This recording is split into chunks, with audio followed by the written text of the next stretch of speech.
une claque au moment de Charlie Hebdo? Ah, grosse claque au moment de Charlie Hebdo.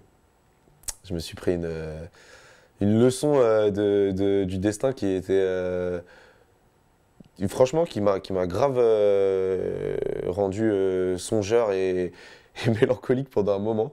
Non seulement parce On que rappelle le contexte, il y a 2 ouais. ans, 3 ans, tu fais une phrase sur Charlie Hebdo dans Ouais. une chanson collective.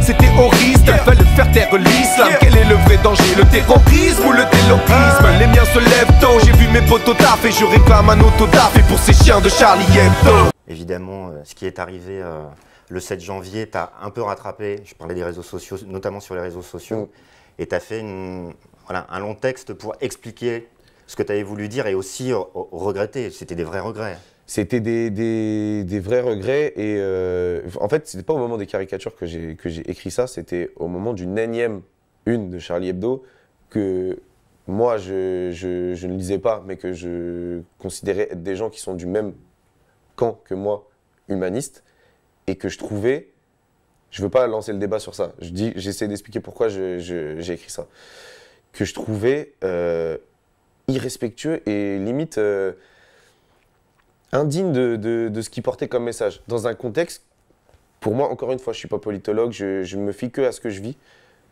Pour moi, un contexte qui pue l'islamophobie en ce moment, depuis des années, depuis le 11 septembre, parce que c'est d'aussi long que je m'en souvienne.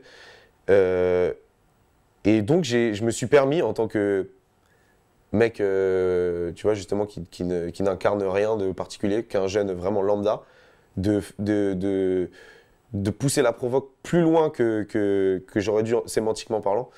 Et du coup, je me suis retrouvé au cœur d'une polémique. On a dit que j'étais auteur d'un chant communautariste religieux qui appelait à brûler les infidèles, etc. J'ai reçu énormément de messages de menaces de mort, etc. Donc, je me suis bien rendu compte à l'époque que je réveillais des vieux démons de part et d'autre, et ce qui n'était pas du tout mon envie. Je voulais juste m'élever en tant que non religieux, non politique.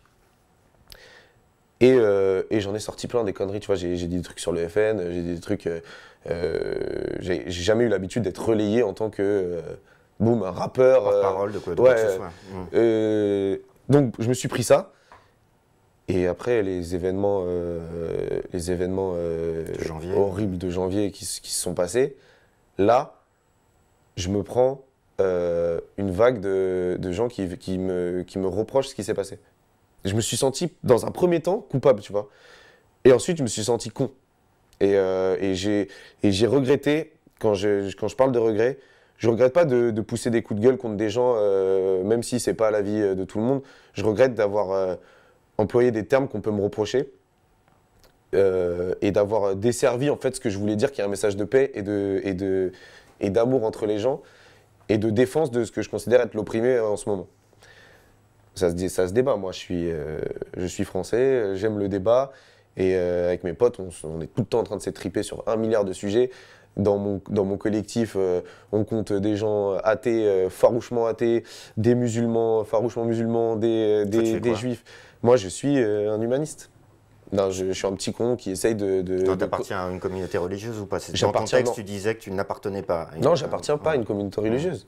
Je suis... et justement, j'ai l'impression que j'ai que des ennemis. Alors que mon but, c'est d'avoir que des amis.